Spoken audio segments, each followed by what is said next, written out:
Morning, everyone. Welcome to Sharp Sports Wrap here on 6:40 a.m. Tony Segreto with you on this Saturday morning. I don't know. Has anybody dried out? My goodness gracious. It's been an ark-building week here in South Florida. I mean, it's just rained and rained every day, but hopefully things will get better as we proceed through this Memorial Day weekend. We hope you had a wonderful week and are planning a nice 3-day weekend. Spend some family time together. Maybe you're in some tournaments along the way, whether it's soccer or softball, or I know some people going in the hockey tournaments as well. So a lot of things going on around town, but so happy you could join us here at 6:40 a.m. A lot to talk about. NSU sports, so many incredible things happening here in terms of national championships. And joining us now is the athletic director, Mike Momini, who literally has just gotten back into town. He was with the baseball team up at the regionals, but we can't start this segment without talking about another national championship for the women's golf team and the first national championship for the men's golf team. Yes, sir. How about that? Good morning to you. Sports, Yes, huh? yes. It's good to be back. I bet we missed you. Yeah. It was. My co-host has been gone.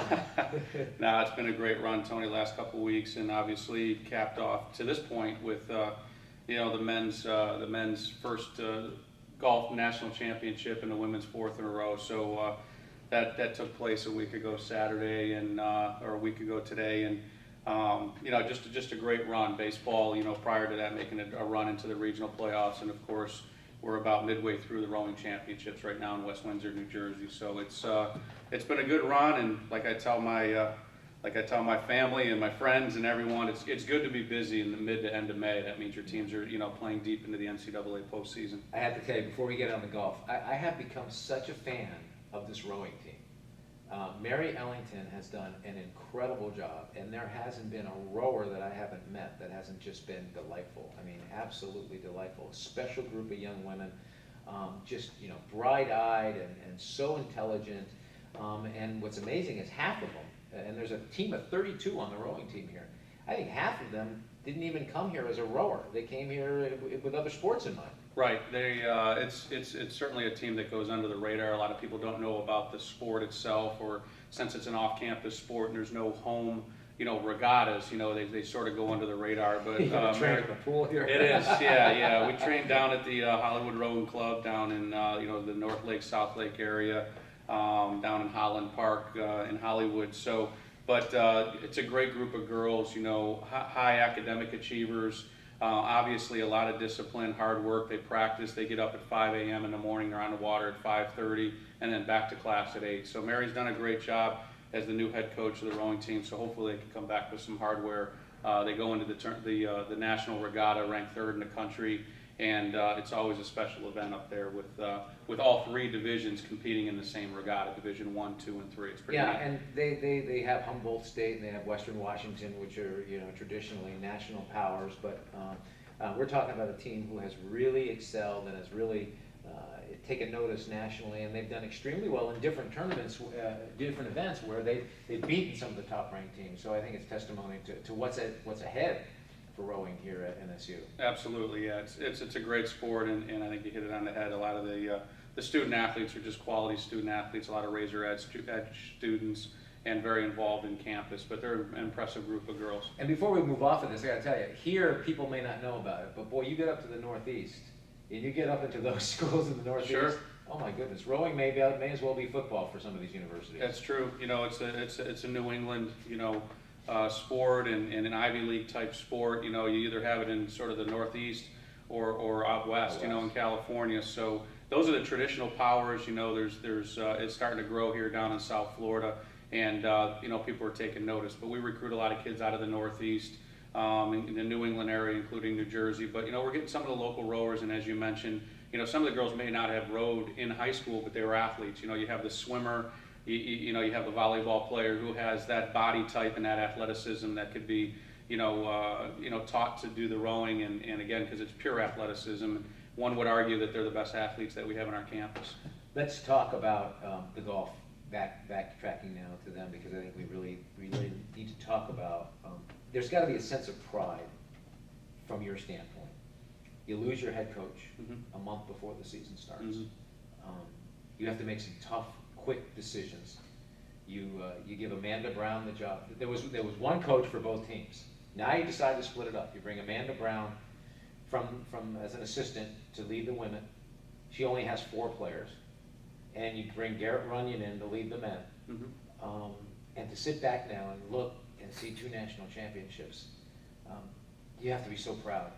Well, I am, and you know, with the change, and Kevin Marsh, who led both our men's and women's golf team, men has been in the men have been in top 10 the last several years, and of course the women winning 3 national championships under Kevin Marsh. But you know, for personal reasons and family reasons, you know, Kevin had decided to step away from coaching, and so I was left with the decision about mid-August to decide not only what to do with the program, but what to do with the coaching position. So we went with the interim plan. So we made Amanda and Garrett interim heads as while I was making a decision, and trying to get some feedback from a lot of my counterparts and a lot of my support staff. So just making a decision. But probably the biggest decision was to split the program, and that's pretty typical.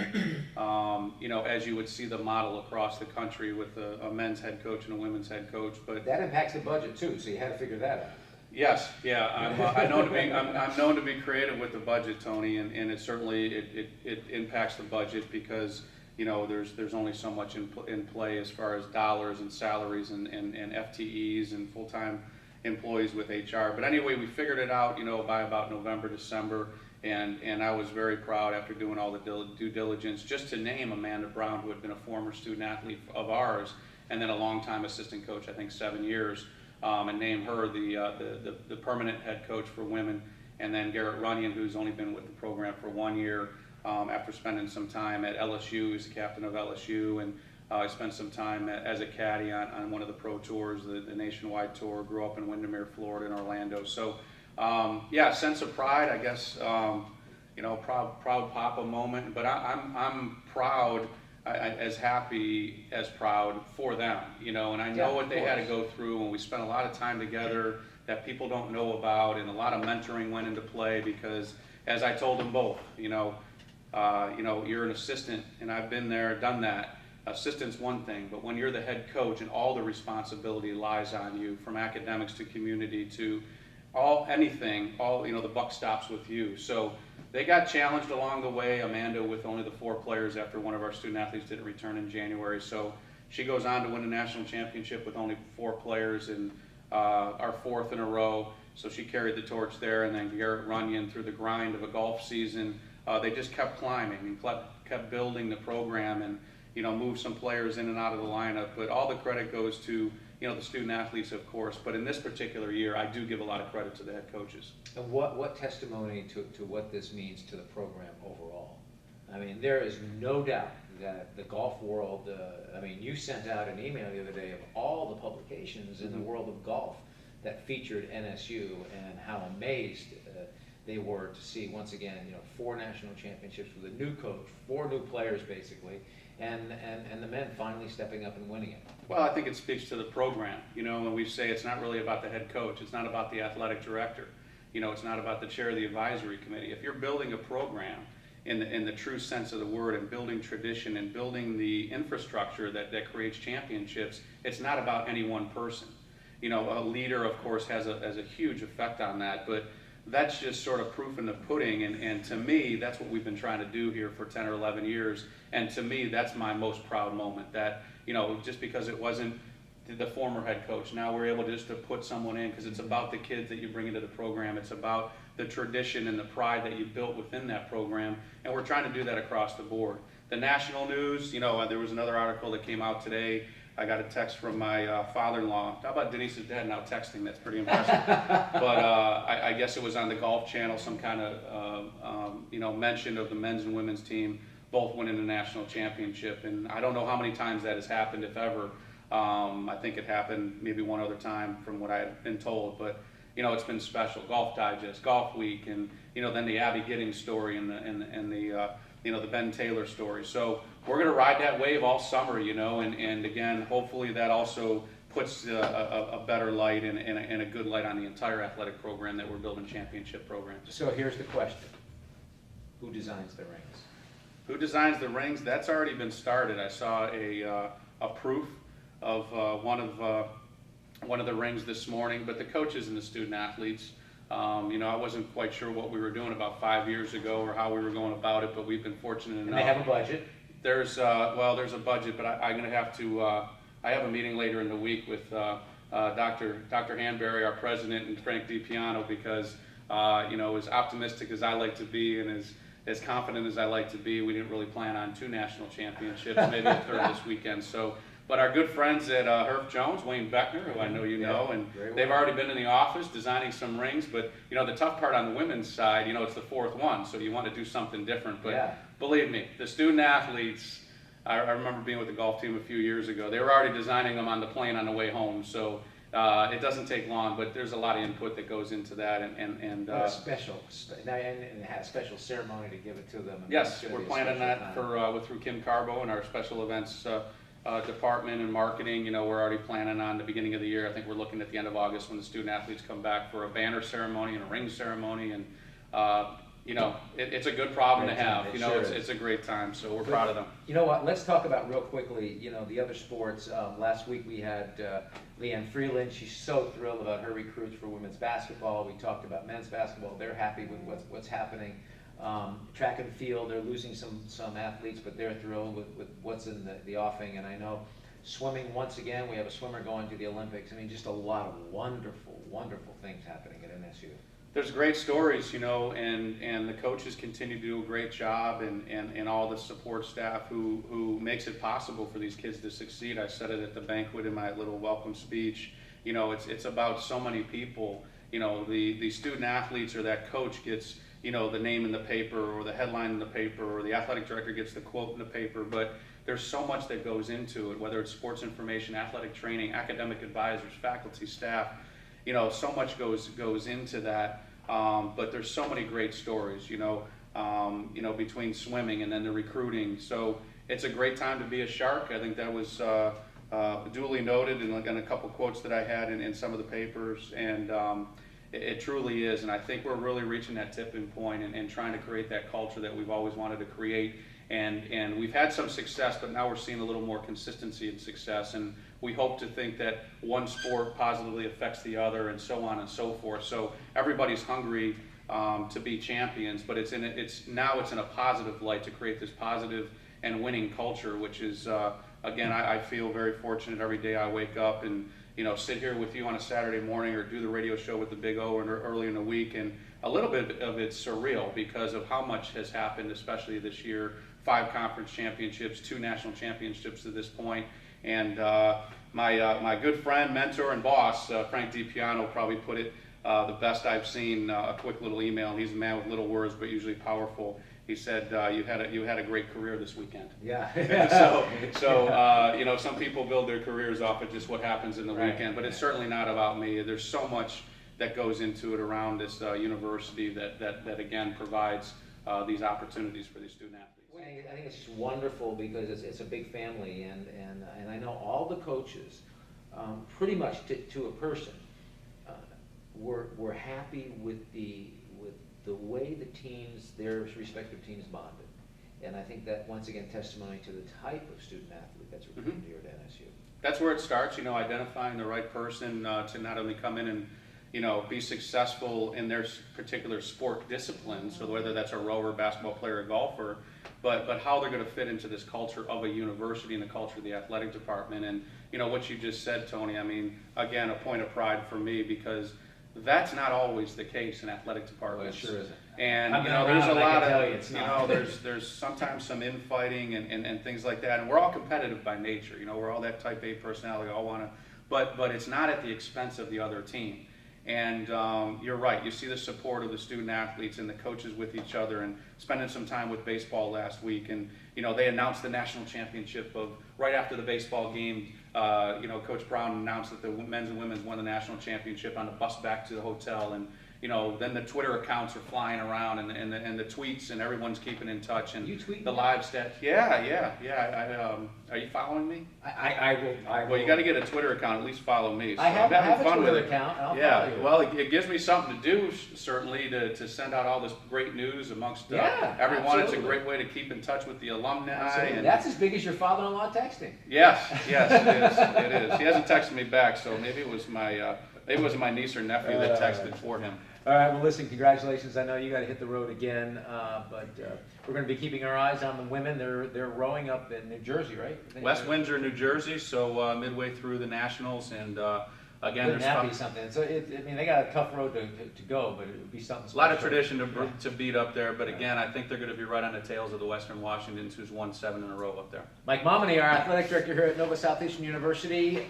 Once again, great to have you, and just once again, testimony to how well this program is doing and thriving, and certainly as we wind down the season and get ready for the fall, we have a lot to talk about. Now we're talking men's golf, men's national championship team golf, and the only senior on the team from Coral Spring, Ben Verts, is with us. Wow. I mean, that's all. You guys got to be like, it was pinching yourself, right? Yeah, it was. It's real. It's real. It's a dream come true for sure. But it's just the belief in ourselves and just so much that we had to go through this year. It really made it very satisfying. Like what? Well, some our of the head verbiage coach you did? left the Right. first week of school, so like we had a month or two there where we didn't have a coach, and we were very happy when we found out that Gare was going to step in, because that's really who we all wanted. He believes in us. He's a great leader. He does everything he can for us to win, and we knew we had a team that could compete for a national title, and when we did it, it just made it that much more satisfying for sure. You had some interesting times. I mean, you win the Sunshine State Conference by 37 shots. Yeah. All right, now you go to your next event, and Yeah, well, we kind of got a wake-up call there. Go like 14th place going to the last round. Like, it sounds crazy, but we weren't actually that afraid. Like, we knew we could still get in there. And like the night before, we had dinner, and we were just like, guys, we're a team of destiny. Like, this team is meant to play well. We're gonna do it. Just go out there, have fun, enjoy it. And we shot 11 under and made nationals. And from then on, like, we totally believed in ourselves and each other's ability, and we just got it done. It was great, yeah. it has to be so satisfying for you too as a senior. I mean, you couldn't go out a better way, that's for sure. So. Now, do you get any role in designing the ring? I wish. That's actually up to the school, but I'm hoping there's a nice little bling on there, make it a little flashy, so it'd be cool. Tell me about that those final couple of days in Louisville. A great NCAA event, opening ceremonies at Churchill Downs, fireworks. The women are there. You're there. You start the event, and you don't start the event. You're not jumping out of the gate real strong. No pun intended. At Churchill Downs, but you don't jump out of the gate real hard. Right. Well, we kept saying like par is a great score, and we shot 3 over the first round. We're like, that's kind of what we need to do. We didn't shoot ourselves in the foot like we did at regionals. So, we started out decently solid, nothing special, but we just knew we'd build upon that each day, and we never were really that worried about it. We just knew, if we keep playing solid, we can move up the leaderboard. The people listening, a lot of them may be on their way to playing golf. A lot of people down here, that's one of their passions is to play golf. When you play golf as a team in college, it's different. Can you explain, kind of give us a visual of one round and how it works, and the role that Coach Runyon plays in how you guys perform and the places that you play? Well, I mean, it's very different than, say, summer golf, like where it's just yourself. There's every day there's ups and downs. One player plays great one day, he might have a little tougher day the next day. And I think that's where Garrett comes in, and he keeps us all going, he keeps us steady. He really just coaches us well. But it's very different feeling, that's for sure. I mean, it's you against the golf course every day, no matter what. But the team success can rely on somebody else other than you, and that can be frustrating sometimes, because sometimes you play poorly and you feel like you let down the team. Other days you play great, and it's like you need somebody else to lift you up. Right. So. Well, tell me how that works. So you have 5 players. We got 5 players, yeah, and the top 4 scores count. So and each round it's the same format, just like that. So, you know, it's a definitely a different format than like championship golf, like or something in the summer. But you know, it's that much more exciting for sure. And for those who may not know, do you see Ben on the course, or is he 4 holes ahead of you? Yeah, Three he holes would ahead? be behind me usually. Like we go out in order. We play threesomes, or in the match play we play twosomes. Yeah, like there's only one of you from the team in your group. So yeah. And you do the fin. Tell us Well, about that. Kind of. Not really. We used to throw a little fin if we made a birdie, but you know, we don't really like the showboat too much. Is that right? Yeah. But you don't like the showboat, yet you've got swagger. Yes, we're sophisticated swagger. Sophisticated swagger. Do you want to define sophisticated swagger? Well, these come from the great words of Garrett Bunyan. Words of wisdom. Words of wisdom. Sort of like Aristotle and Socrates. We can start. You could say these that. down Yes. as quotes. Okay. But yeah, it's just you know, it's just showing up to a tournament with that confidence, knowing that you belong there and everybody else is trying to catch you. I really feel that, again, that's the belief that we had in ourselves and the belief that we had in our teammates. Like, we know we're one of the best teams in the country, and let's just show them that we know that. And you know, I mean, it's not to be cocky, but it's just to have the confidence in yourself. Yeah, but with that came a style. Absolutely. And what was that style? We always wore pants on the last day, and we're gonna show them, hey, we're the best looking team out here, and we're gonna play like it. So. And not just pants, white pants. White pants. So you were all white. Well, we had navy blue with white pants. Okay. Wore this shirt with white pants. Right. So, yeah, we're looking good. Yeah, yeah. What was that last round like? What was it like at the end when you knew you had it? It was such a, it was overwhelming, to be honest. Like, to how much we had to overcome, like through regionals and just playing that well, you know, it hit everybody pretty hard. Like, wow, we just won the national championship, and to be honest, it really hasn't sunk in completely yet. But you know, it was a great week. It was one of the best weeks like anybody could ask for. So. And how did you play? You know, I played all right. I've started to play decently solid towards the end of the year. Kind of recovered from the beginning of the year. I didn't have a great year this year, but I'm glad I could contribute to the team, and you know, I could do my part. So you know, I played okay.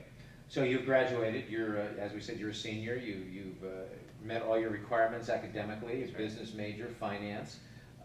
You find yourself now on your own.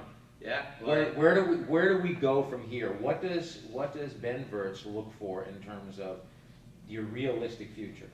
Well, I'm gonna keep trying to play.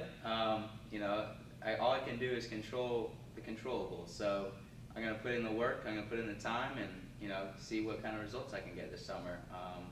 You know, that's all I can control, and that's what I'm looking to do. So you want to continue to play? Absolutely. And that's on the amateur circuit? Is that what you Yeah, want to do? I'll play some amateur stuff. This is the last year of Q school, and I'd really love to play, have a great summer, and give myself a chance at qualifying for that. So yeah, I mean that's my goal. That's what I'm going to work for, and that's what I'm here to do right now. So Now, you know, NSU golf has high profile. I mean, everybody knows in the golf industry, in the golf world, in that world, knows all about NSU golf and the pedigree of golfer, and especially now with the men winning the national championship. Do you get calls for jobs? For example, does a country club call you and say, "Wow, we would love to have you here. You're a national champion. It would help us. It would give us a real good leg up on another country club we're competing with." Does that work like that? not yet.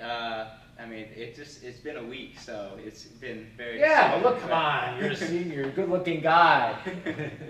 Well, I hope it does. I mean, we'll see. But you know, it all depends. You know, what I want to pursue. Like, I don't know if I would work at a golf course, or I don't really. I mean, If you weren't playing, what would you do? if I weren't playing, I'd love to coach.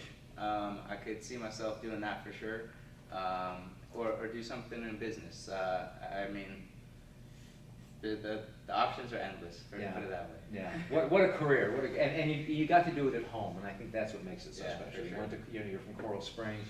Your parents had an opportunity to see all this unfold. Yeah. And it's one thing to win a national championship, but to win at home, where you were brought up, and you know, having practiced at Grand Oaks across the street here from campus, it had to make it extremely special. Oh, it's extremely special for sure. And you know, my parents got to go up to Louisville as well, and they got to share that moment, and it was very special. You're gonna miss this team.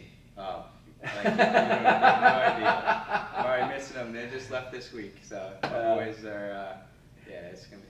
Yeah, you know, it's something for golf golf is known as such an individual sport. When you play it in college, it becomes such a team bonding sport that when the team, you know, goes its own way, it's kind of difficult to handle. Yeah, you couldn't have a closer bunch of guys than we had this year. It was a special team for sure. Yeah. Well, congratulations. We cannot be more proud. You win the national championship. And how about the women again? Yeah, 4 in a row. It's impressive, huh? Yeah. That's great. Were you keeping up with them?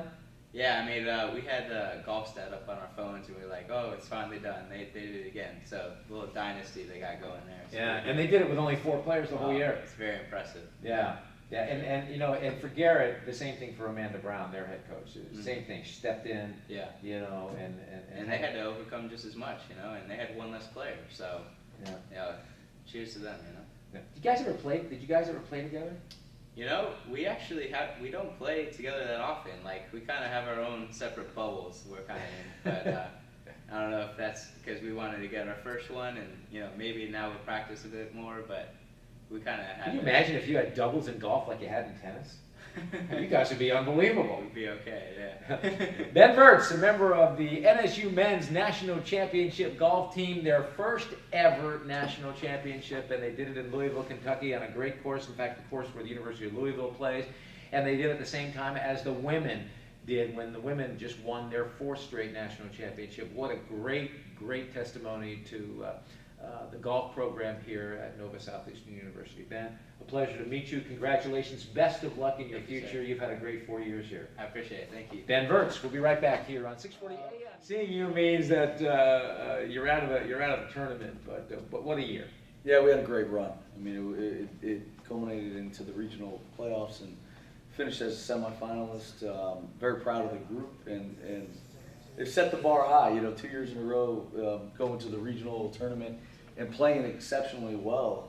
You know, we were 1 hit away from advancing. Mm-hmm. What was it? What was the difference? I know that there was 1 game where you left 11 on, and you lose by 1. What was it? Do you think they were starting to feel a little bit of the pressure, or was it just the way things unfolded? No, I mean, you know, I think that we played well. I think that there were a couple of execution points that unfortunately didn't go our way. Had they, I think that innings would have been changed. There was a specific bunt play that our lead runner got thrown out at third. That those type of things are magnified at that level. You know, if it's a regular season game, you can get over it. But when it's a double elimination tournament, you need to be on point, and the other teams executed. I mean, the games we lost were well played, and both teams beat us. And I think that's a good way to go out rather than being yourself. So what? You know, there's the quotation that goes, you always learn more when you lose than when you win, but you love to win. Right. So what did you learn? I learned about you know, the fortitude from my team. I mean, I think that they were a bunch that kind of was finding their way. Even though we were winning games, they were still trying to find their way. And in the end, I think we were the best that we were. It didn't go in our favor. You know, we had a 5-3 lead in the 7th versus Delta State, who eventually won the regional championship. And we weren't able to hold on to that lead. And I think that part of it was we ran out of pitching. I mean, guys were tired. They had been fatigued. We were using the same guys over and over again as the season goes on. And, you know, they've been called on. They've succeeded. Unfortunately, at that time, they didn't. But what you learn about is how kids respond. And that group is very special because they came together in the end. Rather than tearing themselves apart, you know, with losses. After our first loss to Stillman, they took it upon themselves to just really regroup and, again, played fantastic baseball after that. Where do you go from here in terms of the off season now? Well, first of all, before we get to the off season, you had some stellar performances. You're waiting for the All-American team to come out. Give me a sense of the people, the players who really stood out and had great years. You know, offensively, Carlos Asuaje, who was Player of the Year in the conference, just an amazing player offensively at the leadoff spot, a local St. Thomas Aquinas kid. And he's only a sophomore. He's going to the Cape Cod League after hitting 400. Great league. Absolutely. Great. I mean, for those who don't know, that's probably the league to play in the summer. Yeah, the elite play in Cape Cod. No doubt, and he's the first member of our program to ever get the opportunity to play there. So he's represented us well with the Harwich Mariners. And Carlos was a first-team All-Region player. He was also a first-team All-Region Gold Glover. And he only made 4 errors at second base this year. So very proud of his accomplishments, and he'll be returning. We're losing A.J. Rigoli, who a senior 2-year player here, hit 17 home runs this year for us, had around a 360 average, and just the consummate leader of our club.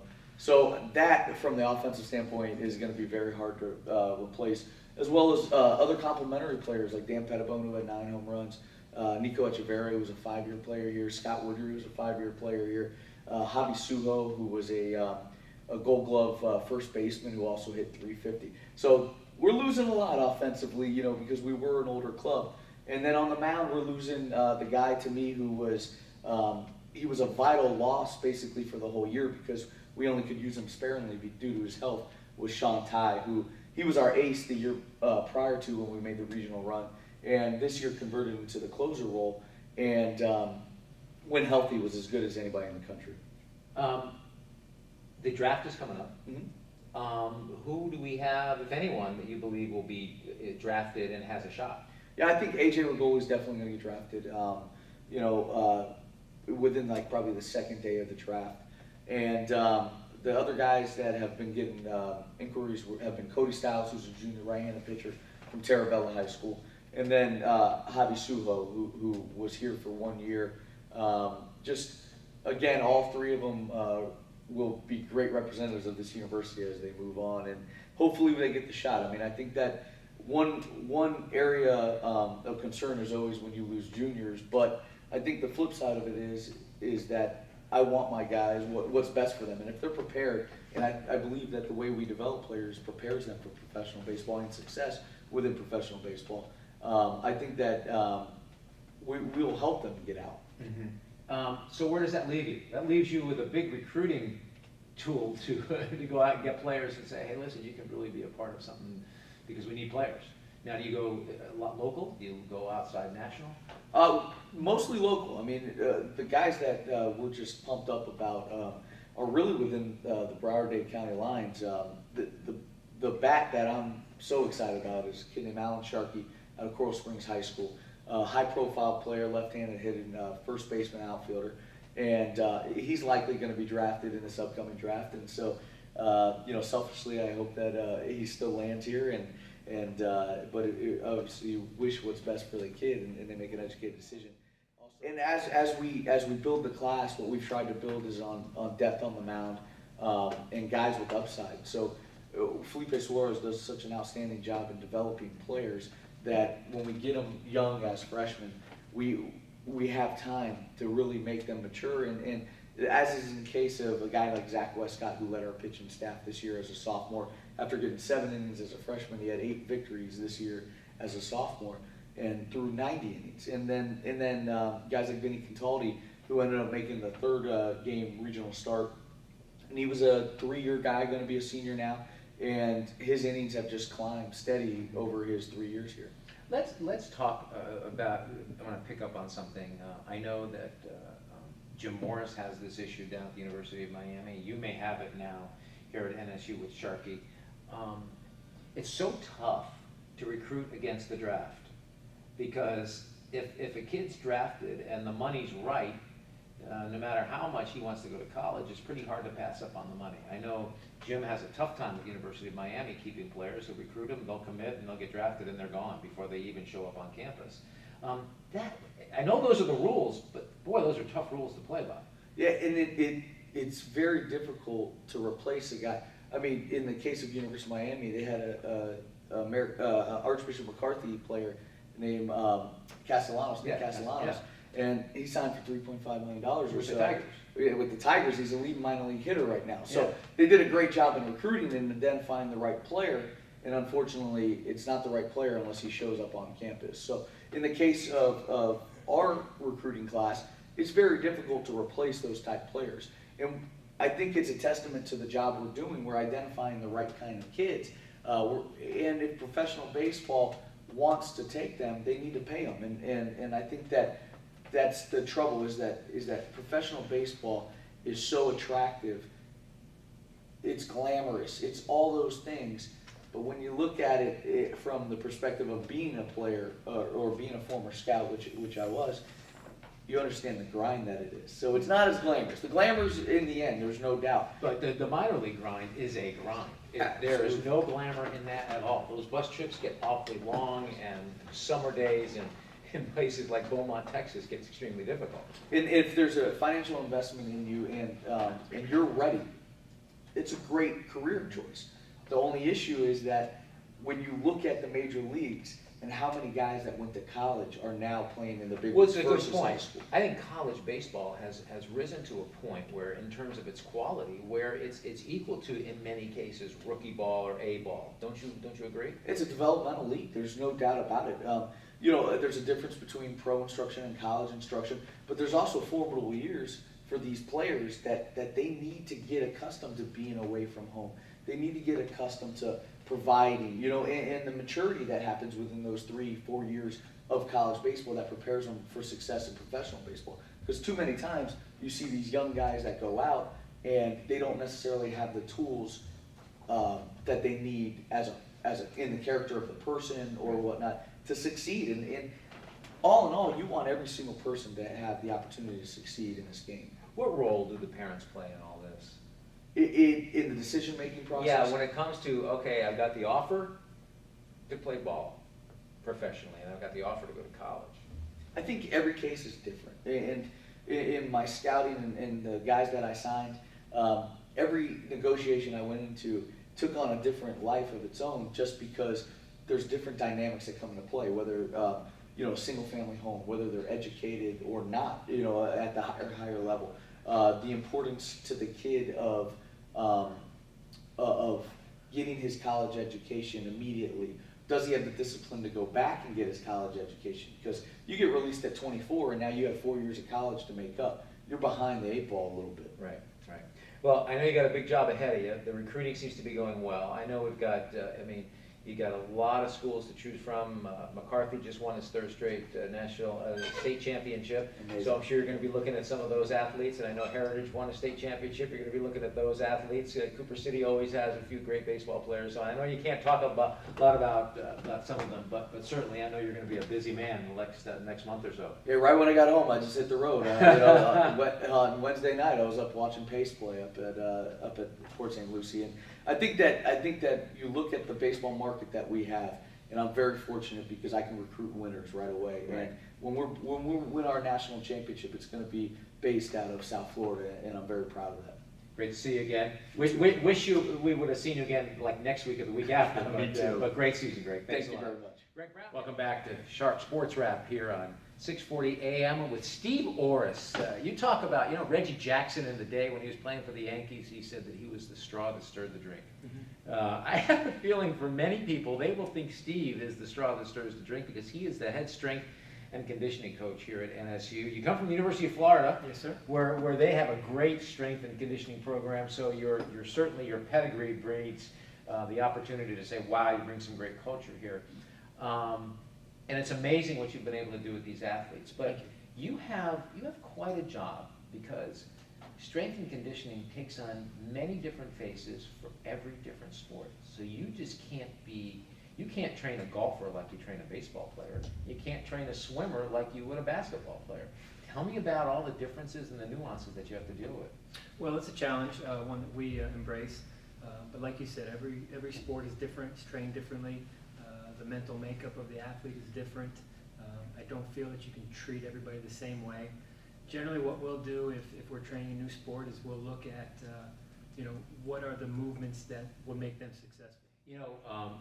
We were talking with golf. Obviously, we've been golf intensive on this show because of the national championships for both the men and the women. But you talk about a sport that has changed over the years. Absolutely. I mean, I don't think, and with all the greatest respect, because I know them well, with Nicholas and Palmer and all those guys, I don't think they were weightlifters, and Lee Trevino and Sam Snead and all those guys. Now golfers are in the weight room, but not like you would think. Correct. Tell me about how a golfer weight trains. Well, it's come a long way. You know, growing up, John Daly was my first exposure to golf, and if you look at his body compared to the body of the Tiger Woods or the athletes that we have now, there's been a lot of just changes in the science and the research that we're doing, working on rotational strength, working on synchronization, getting your body to move. You know, if Tiger Woods would go 1, 2, 3, 4, his muscle activation. If you or I were to do it, it'd be more like 4, 2, 1, 3. So just working on synchronization and activation of muscles, we can do a lot of that in the weight room. And you're also at this university, women intensive, because Absolutely. we have a lot of women's sports. So weight training a woman is different than weight training a man, and weight training a woman for basketball is certainly different than Lisa Bonet's softball program or Mary's over at rowing. So tell me about the weight training from a female perspective. You know, we treat them the same. You know, there are some physical differences and some physiological differences, obviously. But it's been my experience that you can push women just as hard or harder than some of the men. In my career, I've worked with a lot of women's teams, and I've enjoyed it a lot.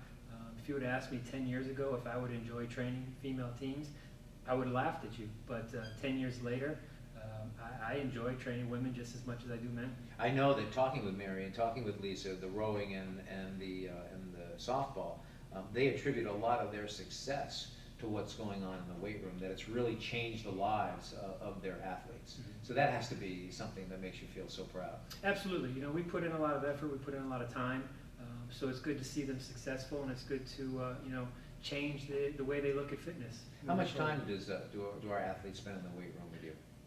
In the off season, we'll get 8 hours of training. So we'll probably take about 5 to 6 of that. Generally, we'll train every day, 3 days in the weight room, 2 days conditioning.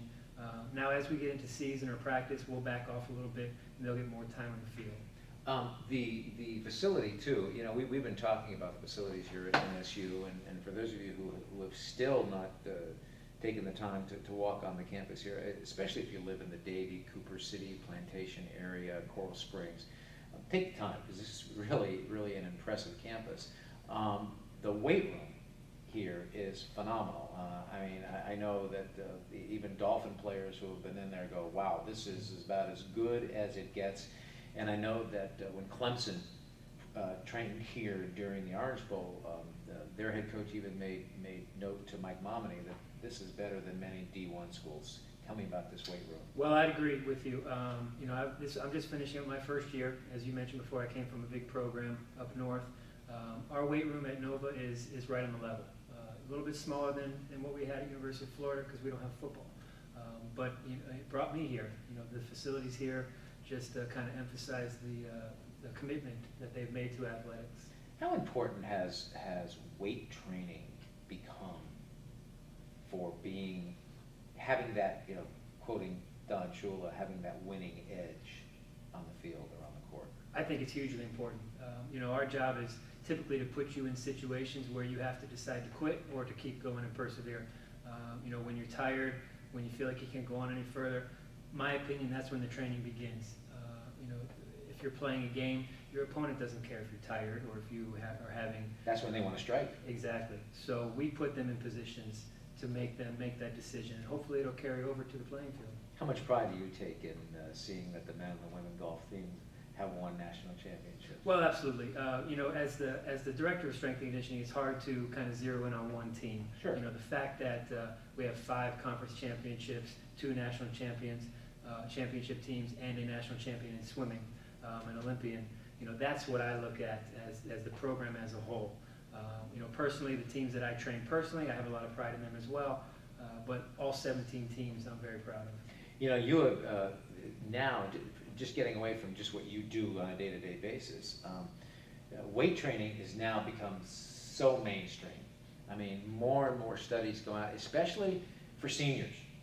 that now they're showing more and more that seniors need to do weight training for various reasons, for not only for just for their tone in their body, but for their bones. And I gotta believe that you are asked more questions about weight training and people working out than any. Tell me, what is that like? You must be the star at breakfast or at cocktail parties. Well, I enjoy it. You know, I've dedicated my life and my career to this field. An interesting point about you know, older people, I get a lot of questions on that as well. You know, studies have shown that when an older person falls, it's not because they lose their balance, it's because they don't have the strength to hold themselves up. You know, so research has shown that if they continue to do some strength training, they can increase their strength, and hopefully their quality of life will improve as well. Right, and it helps more than just their strength. It helps their overall body function, doesn't it? Mm-hmm. And they're showing more and more in terms of weight training for the elderly that it also helps the brain. But it's certainly something that has become, as we said, more mainstream, and the athletes are certainly taking advantage of it. In your wildest dreams, did you ever think that you would, as you kind of alluded to earlier, that you would be coaching all of these teams from rowing to golf to tennis? You know, I started pretty humble beginnings. You know, I did some internships in professional sports and kind of worked my way to University of Florida. The goal was always to be a head strength and conditioning coach. So when the opportunity presented itself last year, I jumped on it. And is there one team? I know you probably wouldn't want to. Was there one team that you go, oh God, I really want them? They work so hard. Well, most of my career I've spent in baseball, and that kind of transferred into softball. Right. And I've really enjoyed my time working with softball. But you know, softball, baseball, all the basketballs. You know, I really want all the sports to be a top team. Right. You know, top 10 team. You know, kind of the way that Mike Momini looks at his program as a whole. How do we do in the Sunshine State Conference? That's how I evaluate our strength and conditioning program as well. And rightfully so. But you know, Lisa does a wonderful job with her softball team, and again, she's talked more to me about how the strength and conditioning now under you has made a world of difference for her team. So that's wonderful testimony. That is great to hear. Well, it's a pleasure to meet you, and continue good work. And I know that the players and the athletes, they may not be the happiest when they see you first thing in the morning, but they know overall, especially those rowers. Yeah. But thanks a lot for joining us, Steve. My pleasure. Pleasure to meet you. Congratulations on all the things that you've done here, and welcome to NSU. Great, thank you. And that'll do it for this week's edition of Shark Sports Wrap here on 640 AM. We are so happy that you joined us. We are here every Saturday morning. And once again, as we said earlier, if you're in the area and you have a few minutes, stop by, walk the campus. It's extraordinary. It really is, whether it's the University Center, whether it's the library. That is certainly, there is no other library that I've been around that's as good as Nova Southeastern University's library. And it's a public library for those of people who live in the Davie, Cooper City, Plantation area. Or how about just taking a look at the new pool, which is unbelievable. You know, the swimming program here is only 2 years old, and both years they won the Sunshine State Conference. Once again, thank you for joining us. I'm Tony Segreto. You have been listening to Shark Sports Wrap here on 640 AM. We look forward to seeing you next week.